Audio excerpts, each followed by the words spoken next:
Bonjour à tous, je suis Vincent Dijano, détective privé depuis 2001, directeur du groupe AFID Investigation, société au capital de plus de 110 000 euros, fondée par mon père en juillet 98. Nous ne sommes pas auto-entrepreneurs qui faisons ça à la va-vite, mais faisons ce métier avec passion depuis maintenant plus de 20 ans. J'ai été salarié avec mon père, Saverio Dijano, depuis 2001 jusqu'à 2012 où il a pris sa retraite après plus de 60 ans et un travail largement assez éprouvant pour s'arrêter. Je dirige maintenant les 3 cabinets, Champs-Élysées, Montpellier et Nîmes. Nos missions, pour lesquelles nous travaillons sur la base d'un forfait, s'étalent de France à l'international. Souvent, on nous pose la question « Combien coûte un détective ?» Il est impossible de répondre à cette question sans avoir étudié votre dossier. Un avocat, s'il est sérieux et professionnel, ne va pas vous donner un prix par téléphone. C'est exactement la même chose pour nous. Nous allons d'abord faire une consultation en agence ou à distance lors d'un entretien téléphonique durant environ 30 minutes et définir si la mission est légale, légitime et morale.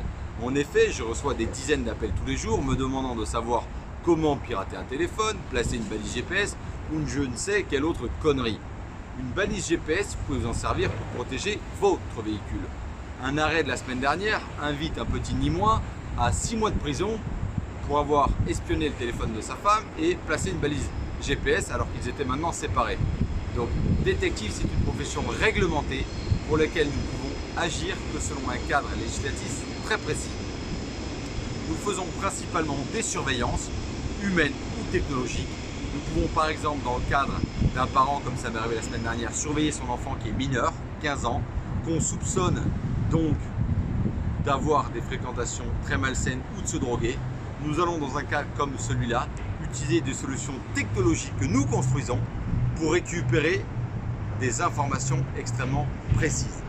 Un autre papa à Paris me disait que sa fille sortait à 1 h du matin le soir et pensait qu'elle se prostituait. Nous avons encore une fois utilisé des solutions technologiques comme par exemple une coque iPhone piégée avec un traceur GPS intégré puisqu'elle avait 16 ans. Nous avons ainsi dans un premier temps récupéré les positions de l'endroit où la fille se rendait à 1 h du matin et ensuite avec 2 agents motards féminins nous avons placé un dispositif permettant de vérifier et de faire la levée toute avec des photos vidéo de l'endroit où elle se rendait. Voilà, détective c'est un métier exactement et si vous voulez apporter des preuves vous aurez absolument besoin d'un dossier qui soit solide, béton, étalé dans le temps. On ne fait pas une intervention à la va-vite sur un coup de fil pour aller mobiliser 3 agents. On étudie le dossier, on planifie, on intervient. Si vous avez des questions, des doutes, nous serons à votre écoute. À très bientôt, au revoir.